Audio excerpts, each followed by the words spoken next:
یعنی انسان مشقتوں میں رہتا ہوا پیدا کیا گیا. بالکل آسان زندگی، سہل زندگی، کوئی تکلیف نہ پہنچے. مخمل کے فرش پہ بھی چلے تو پاؤں میں موچ آ جائے، کیلا کھانے سے بھی جو ہے وہ دانت ہلتے چلے جائیں. یہ ایک مرد کی پہچان نہیں ہے. انسان کو اللہ نے مشقتوں اور دکھوں کے اندر رہتا ہوا پیدا کیا ہے تاکہ وہ حالات کا مقابلہ کرے.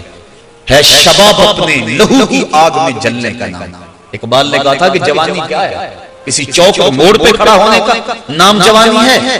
اپنی خواہشات میں اسیر ہو جانے کا نام جوانی ہے. اپنے سفلی جذبات کی تسکین کی راہیں تلاش کرنے کا نام جوانی ہے. تو اقبال کہتا ہو بتاؤں جوانی کیا ہے؟ شباب اپنے لہو کی آگ میں جلنے کا نام. تو انسان مشکلوں کے پردے میں رہتا ہوا پیدا کیا گیا ہے. اس کو آسانیاں، اس کو راس نہیں آتی. یہ تو شاہین ہے اور پہاڑوں کی چٹانوں پہ اس کے بسیرے ہیں.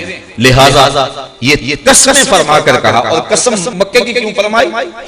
شہر محبوب کی قسم کیوں فرمائی؟ اس لیے کہ اس شہر میں حضور نے پتھر کھائے تھے. اس شہر کے اندر گڑے کھودے تھے. اس شہر کے اندر اجڑیاں ڈالی گئی تھی. اس شہر کے اندر حضور علیہ السلام کے اوپر کوڑے ڈالے گئے تھے. اس لیے کہا محبوب اس شہر کی قسم، جس شہر میں تم نے دکھ سہے، جس شہر کے اندر تم نے تکلیف سہی، کھدے ہوئے گڑے، بچھے ہوئے کانٹے، راستوں کی تکلیفیں تم نے سہی اور ہنس کے سہی، میرے نام پہ سہی. محبوب اس شہر کی قسم، ہم نے انسان کو آسائشوں میں رہتا ہوا نہیں بلکہ دکھوں کے ساتھ ٹکراتا ہوا پیدا کیا. وہ حالات کے جبر کا مقابلہ کرتا ہے، وہ کشمکش کے اندر کود جاتا ہے، وہ ہنگامہ خیر و شر کے اندر ایک موتی بن کے نکھرتا ہے. وہ آسان زندگی کا متلاشی نہیں ہے بلکہ محبوب تیرے شہر کی قسم، جس شہر میں تیرے بسیرے ہیں، جس شہر کے اندر محبوب تجھے کپڑے ڈال کے تاؤ دیے گئے، جس شہر کے اندر دکھ پہنچائے گئے، اس شہر کی قسم انسان کو مشقتوں میں اور تکلیفوں میں رہتا ہوا پیدا کیا گیا ہے. تمام عمر طوفان سے کھیلتے گزری، تمام عمر طوفان سے کھیلتے گزری، نیا کے ڈوبنے کا ڈر بھی رہا. یہ ہے زندگی ایک مومن. یہ نہیں ہے کہ وہ ہر وقت پھولوں کی سیج پہ لیٹا رہے. مجھے ایک واقعہ یاد آیا. کوئی ایک بادشاہ تھا نا، وہ پھولوں کی سیج پہ لیٹا کرتا تھا. لونڈی اس کے لیے روزانہ سیج بچھایا کرتی تھی. بوڑھی ہو گئی. ایک دن وہ سیج بچھا کر خیال آیا اس کے دل میں کہ بادشاہ روزانہ ان پھولوں پہ سوتا ہے، پتہ نہیں کیا لطف ہوگا ان پھولوں پہ سونے کا. میں بھی تو کمر سیدھی کر کے دیکھوں کیا لطف ہے ان پھولوں پہ سونے کا.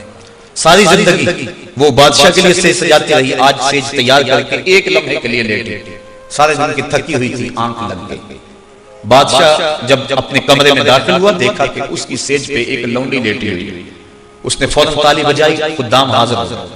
کہا اس کو پکڑو اور الٹا لٹکا دو اور اتنا مارو کہ اس کی جان نکل جائے تاکہ باقیوں کو عبرت ہو جائے کہ بادشاہوں کی سیج کتنی مقدس ہوتی ہے. ایک لونڈی کو یہ جرأت کہ وہ بادشاہ کی سیج کے اوپر سوئے. اس لونڈی کو پکڑا الٹا لٹکا کے جلاد کوڑے مارنے شروع کر دیے. جب کوڑا لگتا ہے وہ چیختی ہے. اچانک چیختے چیختے اس نے ہنسنا شروع کر دیا.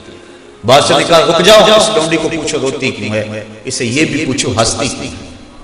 جلاد روک گیا. لونڈی کو پوچھا تو روتی کیوں ہے؟ کہا جب کوڑا لگتا ہے میری جان نکلنے کو آتی ہے تو تکلیف کی وجہ سے روتی ہوں. کہا ہنستی کیوں ہے؟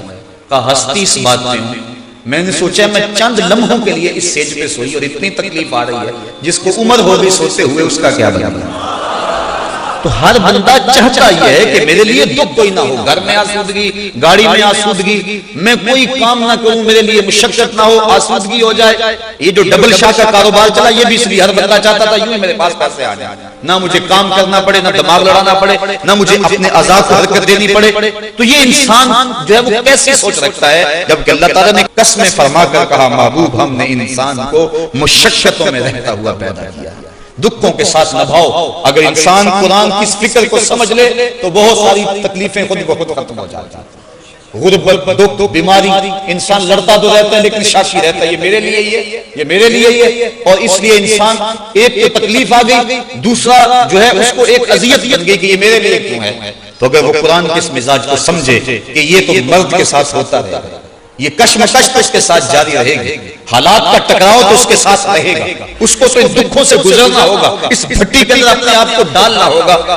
تو اس کو تکلیف آئے گی لیکن پریشانی اس کی وہ نہیں ہوگی. واصف علی واصف نے کہا تھا کہ اپنی مرضی اور اللہ کی مرضی میں فرق کا نام غم ہے. جب بندہ اپنی مرضی اور اللہ کی مرضی میں فرق کر دے تو اسے غم کہتے ہیں. اور جب بندہ کہتا ہے یہ سونا میرے دکھ میں چلا جائے تے میں سکھ نو چلے ڈاواں، پھر وہ جلتی ہوئی چکھا کے اندر بھی مسکراتا ہوا چلا گیا۔ جبریل پوچھتے بھی ہیں کہ اب تو کہہ لو نا کہ مجھے اس دکھ سے بچا لیا جائے، اللہ کا نام لیوا توحید کا پرستار دنیا پہ ایک ہی ہے اور وہ بھی آگ میں کود رہا ہے۔ تو جواب خلیل علیہ السلام کہتے ہیں جبریل بتاؤ نا ان کافروں کے دل میں کس نے ڈالا کہ مجھے آگ میں جلایا جائے، اس کی مشیت کے بغیر ہو گیا یہ؟ کہا رب جلیل نے، کہا اگر جلیل کی یہ مرضی ہے تو پھر خلیل کی بھی یہ بھی ہے۔ تو پھر انسان کے لیے دکھ نہیں رہتا، بلکہ اس دکھ کے اندر سے بھی انسان لذت تشکیل کر لیتا ہے۔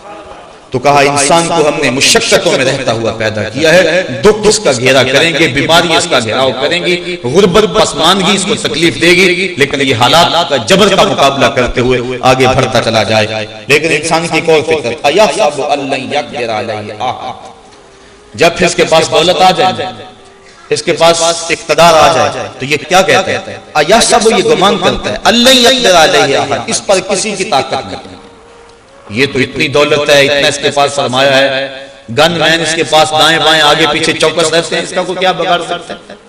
عدالتیں یہ خرید لے، کچہریاں یہ خرید لے، تھانے یہ خرید لے، کوئی اس کا بگاڑ سکتا ہے؟ اتنی کثرت، اتنی دولت، ہر شے دولت سے خریدی جا سکتی ہے، تو یہ گمان کر لیتا ہے اس پر کسی کی طاقت نہیں چلتی۔ یقولو، پھر ایک اور بات کہتا ہے، اہلکت مالا لبدا، کہ میں نے دیکھو اتنا مال خرچ کر دیا، یعنی اپنے اس مال کی نمائش کرنے بیٹھ جاتا ہے، بہانے شادی کرے گا تو فضول خرچیوں پہ اتنے اڑا دے گا تاکہ لوگوں کو پتا چلے کہ حد ہوگی، سیٹھ صاحب نے کمال کر دیا۔ لوگوں کو بتاتا پھرتا ہے کہ میں تو جناب یہ جو کوٹھی کا گیٹ ہے نا یہ 5 لاکھ کا بنا ہے، وہ بہانے یقولو کہتا ہے اہلک، تو میں نے ہلاک کر دیا، اڑا دیا، مال لبدا، ڈھیروں مال، میں تو مریض سیر کرنے گیا تھا تو 5 لاکھ کا خرچہ آ گیا، وہ تو بیمار ہو جائے تو بعد میں لوگوں کو بتاتا پھرتا کہ میں فلاں ہاسپٹل میں گیا تھا اور بڑا مہنگا ہاسپٹل ہے، میں نے اتنے پیسے وہاں لگا دیے۔ یہ بہانے سے لوگوں کو اپنے مال کے مصرف بیان کرتا رہتا ہے۔ یقولو کہتا ہے اہلکت، میں نے ہلاک کر دیا، مالا لبدا، بہت سارا مال۔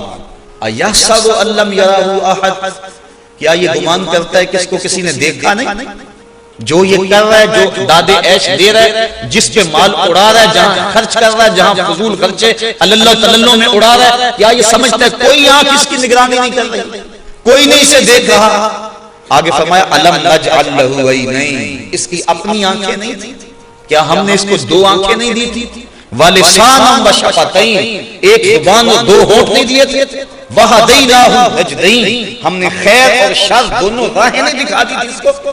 فلقتحم العقبہ، لیکن یہ مشکل گھاٹی چڑھائی نہیں، مشکل گھاٹی نہیں چڑھا، یوں پیسے اڑا دینا یہ اس کے لیے آسان تھا، نفس کی تسکین کا سبب تھا، مری جا کے 5 لاکھ خرچ کرانا یہ تسکین کا سبب تھا اس کے لیے، اس کا نفس خوش ہوتا تھا۔ یہ فضول خرچیوں کے اندر اعلیٰ عہدیداروں کی دعوت کر کے اور ڈھینگے مارتا ہے کہ اتنے اتنے لوگوں سے میرے تعلق ہیں اور لاکھوں پہ خرچ کر دیے دعوت میں، اس پر اس کے نفس کو تسکین ہوتی تھی، لیکن کہا جو مشکل گھاٹی ہے اس میں نفس کو تسکین نہیں، روح کے قرار کا سبب ہے، لیکن یہ اس گھاٹی پہ نہیں چڑھا۔ وہ کیا گھاٹی ہے، مشکل گھاٹی کیا ہے، قرآن نے بیان کی۔ آگے فرمایا وما ادراک ما العقبہ، تجھے کیا پتا کہ وہ مشکل گھاٹی کیا ہے؟ آگے فرمایا فک رقبۃ، وہ کسی پھنسے ہوئے کی گردن کو چھڑانا، کسی دکھیے کے کام آ جاتا۔ یہ جو 5 لاکھ مری میں اڑایا ہے اس کی بجائے بہتر نہیں تھا کہ یتیم بچیوں کی شادی کر دیتا؟ یہ تیرے لیے نہیں تھا وہ بوڑھے باپ جن کی بیٹیاں ان کی دہلیز پہ جوان بیٹھی ہیں اور کوئی ان کا رشتہ قبول نہیں کرتا کہ ان کے پاس دینے کے لیے جہیز موجود نہیں ہے، تو چپکے سے جا کر رات کے اندھیرے کے اندر ان کی مٹھی کے اندر یہ 5 لاکھ روپیہ دے آتا اور اسے یہ بھی تاکید کرتا کسی کو خبر بھی نہ ہونے پائے، تو تیری روح کو تسکین نہ نصیب ہوتی۔ لیکن یہ مشکل گھاٹی تھی، تو ایسا عادی ہو گیا انسان، تو عید کے موقع پہ کسی کو آٹے کی بوری بھی دینے لگتا ہے تو 7 اخباروں کے فوٹوگرافروں کو بلا لیتا ہے اور کہتا ہے میں دینے لگا ہوں اس کو عید پیکج اور یہ میری تصویر 7 اخباروں میں چھپنی چاہیے۔ تو اس طرح عادی ہو گیا، غریب کی غربت کا تماشا تو دیکھتا ہے اور اس کا اشتہار لگاتا ہے، تو بھول گیا ہے ان دکھیوں کو، ان پریشان حالوں کو۔ تو جو ہے وہ امیر لوگوں کی افطاری کر کے فضول خرچیاں کرتا ہے، لیکن کبھی تو نے غریبوں کو بھی پوچھا کہ تمہارے گھروں میں نان شبینہ بھی ہے یا کیا؟ تم نے کبھی ان کو بھی پوچھا کہ جو کھجور کو چوس کے روزہ افطار کرتے ہیں اور سحری کے وقت بھی خشک روٹی سے روزہ رکھ لیتے ہیں اور سارا دن تڑپتے ہیں، ان کا بھی کبھی حال پوچھا ہوتا؟ اور تو اگر اپنی ذاتی خواہش کی بجائے تو ان لوگوں تک یہ مال پہنچایا ہوتا تو یقیناً یہ گھاٹی تھی تو مشکل، لیکن اس سے برکتیں بہت ساری وابستہ تھی۔ کہا وہ مشکل گھاٹی کیا تھی؟ فک رقبہ، کسی بندے کی گردن چھڑانا، او اطعام فی یوم ذی مسغبہ، یا بھوک کے دن کھانا کھلانا، یعنی جب خوشحالی کے دن ہو، قحط نہ ہو تو کسی کو کھانا کھلا دینا یہ اتنا مشکل نہیں ہے، لیکن جب خود انسان کو اپنے لیے پریشانی بنی ہوئی ہو، قحط کے دن ہو، تو پھر کسی کو کھلانا یہ ایثار ہے اور یہ بہت بڑی نیکی ہے۔ یتیمن ذا مقربہ، کسی یتیم کو، کس یتیم کو؟ جو قریبی ہو۔ دور کے یتیم کی بھی ترغیب ہے شریعت میں، لیکن یہاں قریبی یتیم کا تذکرہ اس لیے کیا گیا کہ پیچھے کہا گیا یہ مشکل گھاٹی، اس لیے انسان اپنے قریبی یتیموں کی جب مدد کرتا ہے، بھتیجوں کی، بھانجوں کی، تو اس میں معاشرے میں سے اسے داد نہیں ملتی۔ سارے کہتے ہیں کہ اپنوں کے ساتھ ہی کر رہا ہے، لہذا انسان ان کو تو بعض کا نظر انداز کر دیتا ہے اور دوسروں کی مدد کر کے داد لیتا ہے، وصول کرتا ہے۔ اس لیے کہا مشکل گھاٹی یہ تھی جو قریبی رشتہ دار تھے، غریب اور یتیم جو تھے، ان کی مدد کرتا تاکہ تیرے نفس میں بھی شاک ہوتا اور اس پہ جو ہے وہ تیری قبولیت بھی ہوتی۔ او مسکینن ذا متربہ، یا ایسے مسکین جو خاک آلود ہیں۔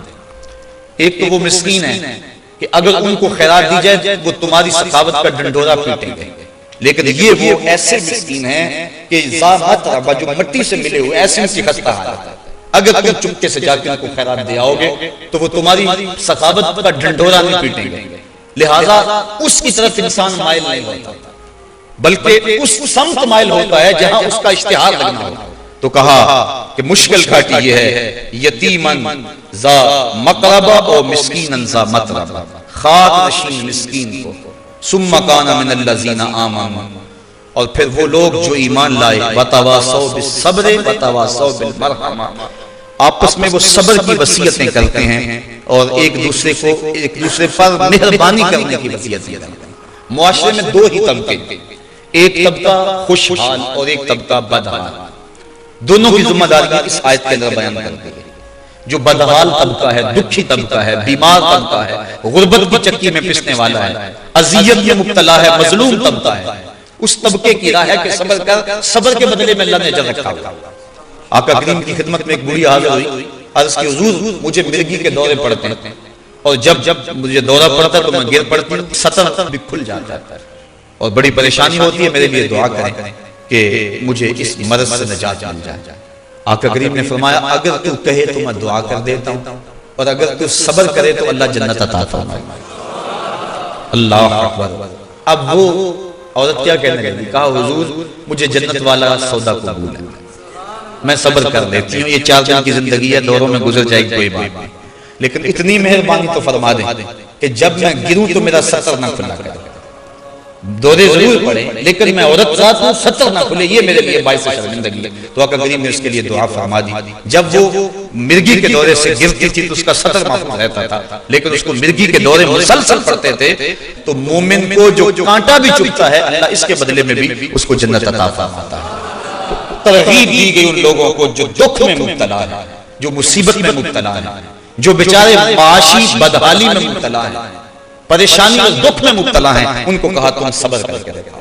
اور دوسرا طبقہ خوشحال طبقہ، بیماروں کو کہا صبر کرو اور ڈاکٹروں کو کہا تم رحم کھاؤ ان پہ، تم چھری تیز کر کے ان کی کھال نہ اجھیڑو، اگر تم ان کی جگہ ہوتے تو کیا ہوتا، لہذا تم ان پہ رحم کھاؤ۔ عمراء کو کہا گیا کہ تمہیں سرخاب کے پر نہیں لگے ہوئے تھے کہ تمہاری جھولی میں دولت زیادہ آ گئی، پڑھے لکھے سمجھدار دانا بینا غربت کی چکی میں پس رہے ہیں اور تمہیں اگر دولت زیادہ دے دی گئی تو اس کو اپنی دنائی شمار نہ کریں، تمہارے جیسے دنا گلیوں میں رل رہے ہیں، تم اپنی محنت پہ اس کو مثال نہ دیں، تمہارے سے زیادہ محنت کرنے والے یہاں نہیں پہنچ پائے جہاں تم موجود ہو۔ اس لیے ان کو کہا کہ ان کے حصے کا جو رزق ہے وہ بھی ہم نے تمہاری جھولی میں ڈال دیا تاکہ تمہیں ثواب ملے، اور تم ان کو ڈھونڈو، ان کو تلاش کرو اور ان کو خیرات کر کے ان کی دعائیں بھی لو اور اللہ کے کرم کے حقدار بن جاؤ۔ ایک طبقے کو کہا صبر کر کے دکھائے اور دوسرے طبقے کو کہا کہ تم رحم کرو تاکہ ایک صبر کر کے اجر پائیں، ایک رحم کر کے اجر پائیں، اور حضور کی ساری امت اللہ کی رحمتوں کی حقدار بن جائے۔ لیکن ہوا کیا ہے ہمارے معاشرے کے اندر جو دکھی ہے وہ باویلا کر رہا ہے، وہ خود اپنی غربت کا تماشا اڑا رہا ہے، اپنی سفید پوشی کا بھرم خود توڑ رہا ہے، اور دوسری طرف جو مالدار ہے، جو آسودہ ہے، جس کو اللہ تعالیٰ نے دکھ بانٹنے والا بنایا ہے، تو وہ سانپ بن کے بیٹھا ہوا ہے دولت کے اوپر، وسائل کے اوپر، اور وہ سمجھتا ہے کہ یہ میں نے اپنی محنت سے کمایا ہے، ان غرباء کا اس کے اندر کیا حق ہے، اور اگر ان کو دیتا بھی ہے تو تذلیل کر کے دیتا ہے۔ کاش کہ قرآن کے اس اسلوب کو ہم سمجھیں اور معاشرے کے یہ دونوں طبقے، امیر طبقہ اور غریب طبقہ، دکھی طبقہ اور آسودہ طبقہ، بیمار طبقہ اور اس کا علاج معالجہ کرنے والا، یہ سارے لوگ جو ہیں وہ مل جل کے بیٹھ جائیں، ایک صبر کرنے بیٹھ جائے، دوسرا رحمت کرنے بیٹھ جائیں۔ بتاؤ معاشرے کے اندر کوئی دکھ موجود رہے گا؟ جب کوئی غمخوار موجود ہو تو پھر دکھ بھی نہیں رہتا۔ وہ کیا کسی نے کہا تھا نا، یہ الگ بات ہے کہ تم آئے ہو تو کوئی نہیں، ورنہ درد تو یہاں آزاد رہتے ہیں۔ جب کوئی دکھ بٹانے آ جائے، تکلیف کا ساتھی بن جائے تو پھر تکلیف نہیں رہتی، دکھ اس وقت اذیت ناک بن جاتا ہے جب انسان تڑپ رہا ہو، کوئی حال پوچھنے والا بھی نہیں۔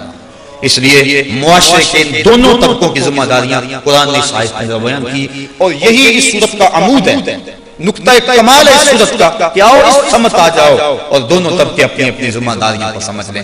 لیکن ہم کتنے شفاف ہوتے ہیں، ہم کہتے ہیں ہمیں اپنی خوشیوں سے غرض ہے، ہمیں کبھی خیال نہیں ہوتا کہ ہم ان کاموں پہ لاکھ روپے لگائے ہیں کہ جن کے بغیر جو ہے وہ کوئی فرق نہیں پڑتا تھا، لیکن ہم نے کبھی یہ نہ دیکھا کہ ہماری گلی کے اندر کتنی بچیاں ہیں جن کے ہاتھ ابھی تک پیلے نہیں ہو رہے اور ان کے پاس جہیز نہیں ہے۔ آئیے ہم قرآن مجید کے ان الفاظ سے، ان کلمات سے روشنی لیں اور اپنے معاشرے کے دکھ بانٹنے کی کوشش کریں۔ وہ لوگ جو اس معاشرے کے دکھ بانٹتے ہیں وہ بڑے بابرکت اور بڑے ہی اللہ کی رحمتوں کے حقدار لوگ ہوتے ہیں، لیکن ہمارا حال تو میں کہا کرتا ہوں، حال یہ ہے کہ عید کے دن بھی ہم تفریق میں مبتلا ہوتے ہیں۔ ایک طرف امیر کا بگڑا ہوا بچہ گولڈن سیب کا ایک کونا کاٹ کر دوسرا کتے کے آگے ڈال رہا ہوتا ہے، اور دوسری طرف بیوہ کا یتیم بچہ عید کے دن بھی چھاپڑی لگائے آلو چھولے بیچنے پہ مجبور ہوتا ہے۔ یہ ہمارے معاشرے کی اونچ نیچ ہے اور یہ ہمارے معاشرے کا تفاوت ہے۔ کاش کہ ہم اس دن غبارے بیچتے ہوئے ان بچوں کو، عید کے دن بھی پانی بیچتے ہوئے ان بچوں کو قریب کریں، اور اپنے بیٹوں کو بھی تو عیدی دی تھی، اور ان کو کہیں ان سے سارے غبارے خرید لیں، ان سے سارا سامان بھی خرید سکتے ہیں، یا ان کو اضافی رقم دے کے ان کو بھی عید کی خوشیوں میں شامل کر لیں۔ میرے اور آپ کے آقا مولا کے لیے تو عید کا انتظار ہو رہا ہے، اور صحابہ کا مجمع منتظر ہے کہ حضور آئیں گے تو عید پڑھائیں گے، لیکن آقا کریم راستے کے اندر ایک بچے کو دیکھ کے رک جاتے ہیں اور پوچھا، بیٹا آج تو عید کا دن ہے اور تم رو رہے ہو؟ اور اس کی حضور میرے باپ کا سایہ میرے سر پہ نہیں۔ آقا کریم نے اس کو قریب کیا، اپنے گھر لے گئے، جو لباس حسنین کو دیا گیا تھا اسی یتیم بچے کو پہنایا گیا، کھانا دیا گیا۔ جب اس کے بال سنور گئے اور لباس اس نے پہن لیا، آقا کریم نے اس کو قریب کیا، چہرے پر اس کے مسکراہٹ سے کھلنے لگی۔ آقا کریم کا دل اور پسیجا، اس کو قریب کر کے احساس محرومی مزید ختم کرتے ہوئے کہا، بیٹا کیا یہ تو پسند نہیں کرتا کہ محمد تیرا باپ لگے اور عائشہ تیری امی لگے اور فاطمہ تیری باجی لگے؟